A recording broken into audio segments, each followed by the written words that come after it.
नमस्ते जी। बंधुओं, आज हम उन 5 मुख्य कारणों के बारे में जानेंगे जिन कारणों से हमें संस्कृत अवश्य ही पढ़नी चाहिए, अर्थात प्रत्येक व्यक्ति को संस्कृत अवश्य ही पढ़नी चाहिए। कौन से हैं वो 5 कारण? सबसे पहला कारण धर्मांतरण है। थोड़ा सुनने में अजीब लगेगा कि संस्कृत का धर्मांतरण से क्या मतलब है, ये तो अलग विषय हो गया। परंतु मैं बताता हूँ आपको कैसे धर्मांतरण संस्कृत से जुड़ा हुआ है। हमारे सभी धार्मिक ग्रंथ संस्कृत भाषा में हैं। संस्कृत भाषा पढ़ेंगे तो हम अपने धार्मिक ग्रंथों को समझ पाएंगे। बिना संस्कृत भाषा को पढ़े अपने धार्मिक ग्रंथों को समझ पाना बहुत ही कठिन हो जाता है।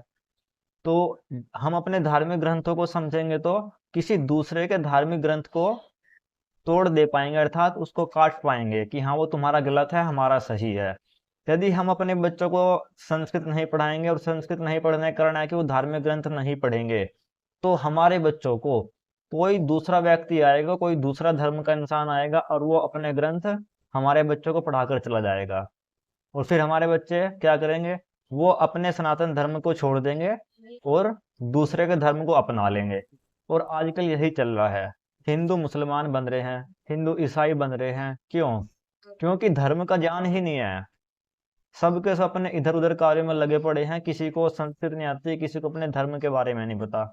वो सामने वाला कोई भी आता है, वो अपने धर्म की 2-4 बातें बताता है। हमें लगता है कि हाँ, वो धर्म वाले ठीक हैं, तो हम वही बात मान लेते हैं और उधर ही धर्मांतरण हो जाता है हमारा। इसलिए मैं कहता हूँ कि सबसे पहले अगर अपने आप को और अपने बच्चों को धर्मांतरण से बचाना है तो संस्कृत पढ़नी होगी। संस्कृत पढ़ के धार्मिक ग्रंथों को पढ़ो, तभी आप धर्मांतरण से बच सकते हो। अब दूसरा कारण जानते हैं।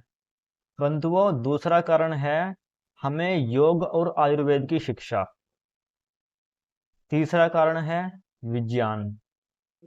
बंधुओं, विज्ञान को जानने के लिए आपको संस्कृत पढ़नी पड़ेगी। नासा सबसे बड़ा माना जाता है।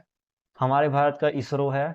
तो इसरो वालों ने भी और नासा वालों ने भी दोनों ने स्पष्ट कर दिया कि जो विज्ञान के सिद्धांत हैं वो वेद से आए हैं। नासा के जो इसरो के जो चीफ हैं, एस सोमनाथ, तो उन्होंने कहा स्पष्ट रूप से कि जो वेदों के विज्ञान के सिद्धांत है वो वेदों से आए हैं।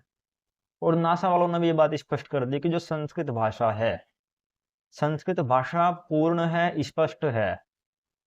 और कंप्यूटर के लिए भी संस्कृत भाषा ज्यादा अच्छी है, ये बात उन्होंने स्पष्ट कर दी। इस प्रकार से वेदों को भी उन्होंने, वो भी वेदों को फॉलो कर रहे हैं। हमारे और ऋषि मुनियों के लिखे हुए ग्रंथों को फॉलो कर रहे हैं। जैसे भारद्वाज ऋषि का विमान शास्त्र, इस प्रकार से वो फॉलो कर रहे हैं, अर्थात संस्कृत और वेदों को दोनों को ही फॉलो कर रहे हैं। तो आप भी अगर विज्ञान में अधिक उन्नति चाहते हो, प्रगति करना चाहते हो, तो आपको संस्कृत पढ़नी पड़ेगी। क्योंकि संस्कृत पढ़ोगे तो वेद पढ़ पाओगे और वेद में ही विज्ञान है।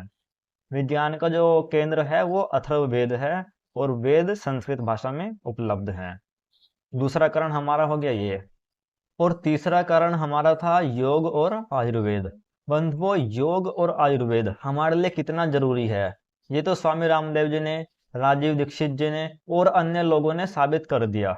बहुत सारे व्यक्ति इस प्रकार कर रहे हैं और उन्होंने साबित कर दिया कि हमारे जीवन में योग और आयुर्वेद दोनों का बहुत ही विशेष महत्व है। तो अब हमें आवश्यकता है योग और आयुर्वेद को पढ़ने की। तो योग और आयुर्वेद को पढ़ने के लिए भी आपको संस्कृत चाहिए होगी, क्योंकि उनके ग्रंथ भी जो मुख्य रूप से हैं, जो मुख्य ग्रंथ हैं उनके, वो संस्कृत भाषा में ही हैं। उनका भाष्य हो चुका है, वो बात अलग है, परंतु अगर आपको किसी चीज को मूल रूप से पढ़ना है तो आपको संस्कृत में ही मिलेंगे।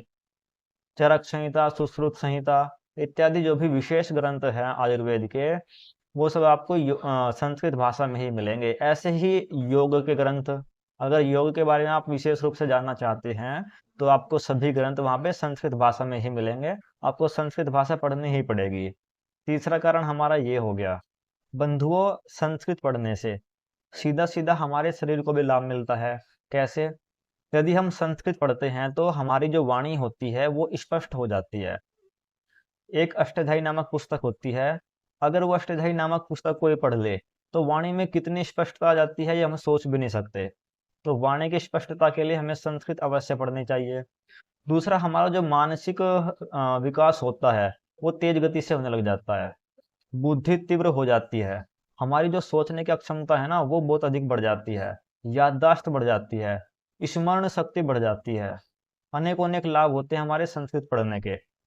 उससे अलग भी मानसिक तनाव, डिप्रेशन, जिस कारण से आजकल बहुत लोग परेशान रहते हैं कि हमें डिप्रेशन है, मानसिक तनाव है, तो उसमें बहुत अधिक सहायता करती है संस्कृत भाषा। ऐसा कहते हैं कि कहते नहीं है कि ऐसा रियलिटी में भी है, जो संस्कृत पढ़ते हैं उनको कभी ऐसी बीमारी नहीं होती कि वो डिप्रेशन में चले गए, मानसिक तनाव में बहुत अधिक चले गए, ऐसा कुछ नहीं होता उनके पास में। क्योंकि संस्कृत भाषा जो होती है, जब हम संस्कृत बोलते हैं तो उससे जो ऊर्जा उत्पन्न होती है वो हमें, हमारे शरीर के लिए बहुत ही ज़्यादा लाभदायक होती है। इसलिए हमें संस्कृत को जरूर ही पढ़ना चाहिए। बंधुओं, हमें संस्कृत पढ़ने का आध्यात्मिक लाभ भी होता है, धार्मिक लाभ भी होता है। वो कैसे? यदि हम संस्कृत पढ़े हैं और हम मोक्ष प्राप्त करना चाहते हैं तो हमें इसमें लाभ मिल जाता है। बिना संस्कृत पढ़े मोक्ष प्राप्त करना कठिन होता है और संस्कृत पढ़कर मोक्ष प्राप्त करना बहुत आसान होता है। तो हमें ये आध्यात्मिक लाभ भी संस्कृत पढ़ने से मिलता है। बंधुओं, ये थे संस्कृत पढ़ने के मुख्य लाभ।